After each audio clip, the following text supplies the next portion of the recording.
Assalamualaikum warahmatullahi wabarakatuh. Perkenalkan, nama saya Ersat Rahmadi dengan NPM B1A0191128. Eh, Pada saat ini saya berada di Desa Bumiagung, Kecamatan Kedurang, Kabupaten Bengkulu Selatan. Sebelumnya, saya mohon izin kepada Pak Asep Suherman, SHMH, selaku dosen pengampu mata kuliah Hukum Pidana Khusus, bahwasanya pada saat saya membuat video ini, saya berada di rumah saya dan saat malam kemenangan bagi umat muslim, yaitu malam yang bertepatan pada besoknya Hari Raya Idul Fitri. Maka dari itu saya memohon maaf dan meminta izin bahwasanya di luar ini masih agak berisik. Baiklah teman-teman, tidak panjang mukadimah kita hari ini, saya ingin memberikan video materi atau pengantar mengenai istilah dari human trafficking atau perdagangan manusia. Nah, sebelumnya kita sangat sering mendengar apa itu human trafficking. Sering sekali kita mendengar kejadian kasus-kasus dari human trafficking. Apalagi yang saat ini banyak orang-orang yang tidak sadar kalau mereka juga merupakan korban dari human trafficking. Perdagangan manusia ini itu sendiri memiliki arti, teman-teman. Ialah kejahatan yang melibatkan pemaksaan atau tidak seseorang untuk menyediakan tenaga kerja atau layanan, atau singkatnya itu bisa pekerja atau penyedia jasa. Jadi dia di kejahatan human trafficking ini itu memiliki beberapa kondimen atau bagian-bagian, yaitu dia terdiri dari 3 bagian. Yang pertama, adanya orang yang menyediakan jasa. Yang kedua, adanya orang yang membutuhkan jasa. Yang terakhir, adanya jasa atau barang. Nah, teman-teman, di sini kita sangat sering untuk melihat ke belakang bahwasanya banyak sekali kasus-kasus yang terkait dengan human trafficking ini. Salah satunya mengenai seks komersial.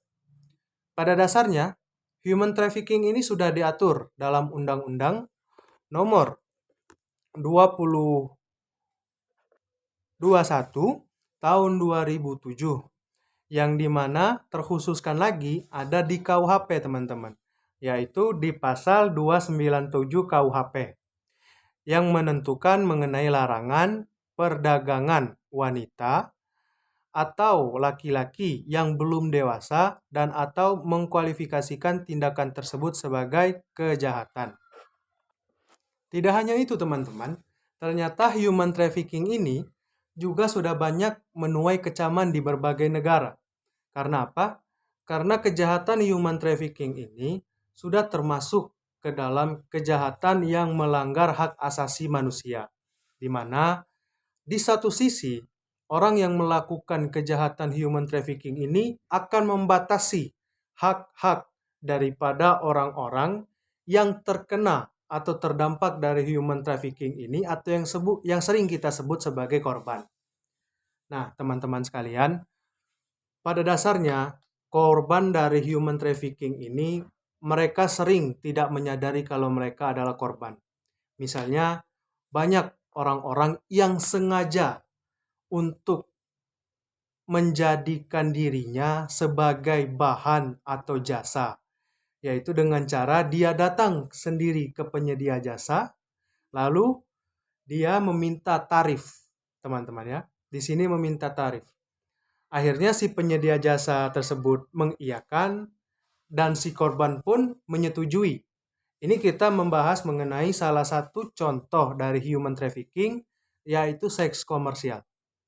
Nah, teman-teman sekalian, bahwasanya ada beberapa faktor yang dapat melatar belakangi daripada terjadinya human trafficking. Yang pertama adalah anak-anak. Ini kita masuk dulu ke subjek yang sangat rentan untuk terkena human trafficking. Anak-anak di bawah umur. Yang kedua ialah perempuan. Lalu untuk faktor-faktornya, itu lebih besar ke arah faktor-faktor ekonomi. Namun juga ada faktor-faktor pendidikan seperti kurangnya sosialisasi tentang human trafficking, terus seperti kurangnya kesadaran mereka untuk mencari tahu apa itu human trafficking dan sebagainya.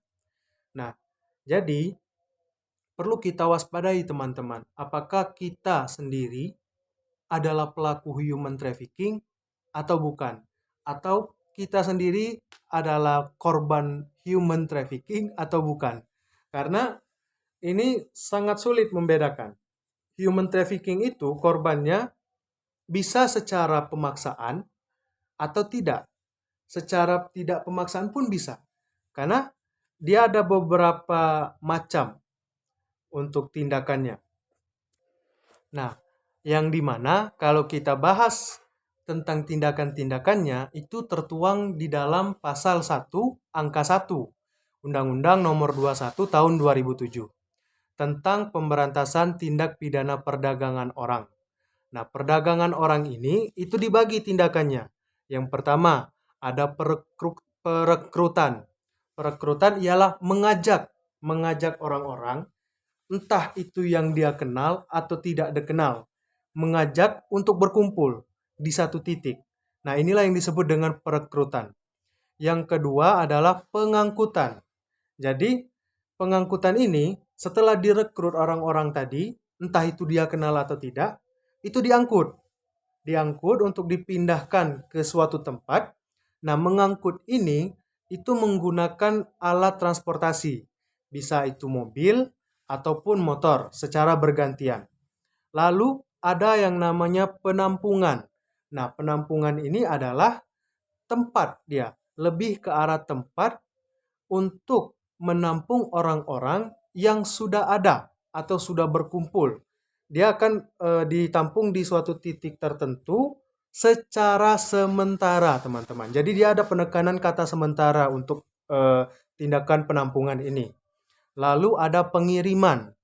Pengiriman ini sama halnya dengan pengangkutan, hanya saja dia tidak menggunakan alat kendaraan. Jadi dia tetap memindahkan antara satu orang itu ke tempat lain. Begitupun pemindahannya. Untuk pemindahan ini secara spesifik ialah memindahkan daripada orang-orang yang diangkut sebelumnya menggunakan teknik pengangkutan dengan kendaraan itu dipindahkan ke yang namanya penampungan. Nah, ini tadi proses pemindahan ini disebut dengan tindakan pemindahan dalam tindakan perdagangan orang. Nah, yang terakhir ialah penerimaan. Jadi setelah orang-orang ini tadi dikumpulkan ke dalam suatu penampungan atau bunker atau tempat atau perumahan, pokoknya kan secara sementara, maka akan dicarikan orang-orang yang akan memesan. Ketika orang itu sudah memesan, barulah orang-orang yang sudah tertampung tadi itu dilakukan pengiriman kembali untuk diserahkan ke orang-orang yang sudah memesan. Tidak hanya itu teman-teman, ternyata di dalam pasal 1 ayat 1 dan ayat 2 itu dijelaskan kembali bahwasanya di dalam tindakan perdagangan orang ini itu bisa terjerat pasalnya meskipun ada ancaman kekerasan atau tidak. Baik itu ancaman kekerasan, penggunaan kekerasan, penculikan, dan lain sebagainya. Lalu kita bergerak kepada siapa saja subjek yang dapat dipidana dalam tindakan perdagangan orang. Nah, teman-teman sekalian, subjek di sini dibagi menjadi beberapa bagian. Yang pertama adalah setiap orang, yang kedua adalah korporasi, yang ketiga adalah kelompok terorganisasi, dan keempat adalah penyelenggara negara yang menyalahgunakan kekuasaan. Baik teman-teman, tadi kita sudah menjelaskan beberapa hal mengenai materi secara singkat tentang tindakan perdagangan orang atau human trafficking. Nah, ada beberapa upaya dari pemerintah untuk dapat mencegah atau menanggulangi atau bahkan mengurangi terjadinya kejahatan tindakan dari human trafficking ini, yaitu pemerintah melakukan beberapa pembuatan regulasi terhadap hukuman yang terjadi, yaitu diterapkannya Peraturan Presiden Nomor 19 Tahun 2023 tentang Rencana Aksi Nasional Pencegahan dan Penanganan Tindak Pidana Perdagangan Orang. Lalu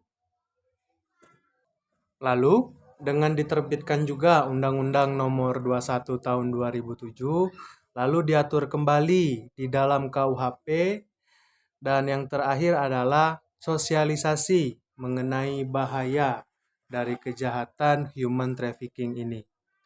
Teman-teman, human trafficking adalah kejahatan yang berkaitan dengan hak asasi manusia, di mana human trafficking ini akan membatasi hak pengguna, lalu akan mengeksploitasi manusia untuk mendapatkan keuntungan bagi dirinya sendiri. Inilah kekejian dari yang disebut dengan human trafficking. Namun, ada beberapa hal yang perlu kawan-kawan sekalian sadari, karena tidak semua yang termasuk memanfaatkan orang lain atau memanfaatkan anggota keluarga sendiri itu termasuk ke dalam human trafficking. Contohnya, kita sering melihat ada banyak anak-anak yang memiliki ekonomi yang kurang dan kebutuhan khusus. Mereka berjualan di pinggir jalan, kadang ada di lampu merah dan ada di setiap persimpangan yang ada di Kota Bengkulu. Dalam hal ini, saya sudah melakukan beberapa tinjauan secara objektif, dan saya juga telah melakukan tinjauan secara observasi dan wawancara kepada mereka. Bahwasanya mereka tidak ingin melakukan hal ini. Mereka tidak ingin menjual koran di pinggir jalan. Mereka tidak ingin menjual tisu-tisu di lampu merah. Tapi mereka tidak bisa melakukan hal itu karena mereka keterbatasan biaya. Mereka tidak bisa bersekolah karena mereka tidak punya orang tua. Mereka adalah anak-anak buangan. Mereka adalah anak-anak yang kurang dari segi pendidikan dan ekonomi. Untuk itu teman-teman, tindakan daripada perdagangan manusia ini secara eksplisit itu harus diselektif kembali. Makanya dia melakukan atau yang disebut dengan beberapa delik. Nah, delik di sini dia akan melihat apakah si korban memang benar-benar termasuk ke dalam korban human trafficking atau tidak. Karena kita tidak bisa untuk menyalahgunakan atau menyalahkan satu pihak hanya karena keadaan tertentu.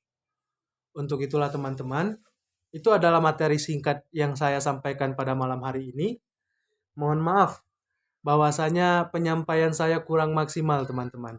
Karena memang ada beberapa banyak kendala, dan hari ini merupakan hari terakhir bagi kaum umat Islam seluruh Indonesia untuk berpuasa. Untuk itulah saya, Ersat Rahmadi, dengan NPM B1A0191128, pamit undur diri. Dan mohon maaf lahir dan batin sekeluarganya. Wabillahi taufik wal hidayah.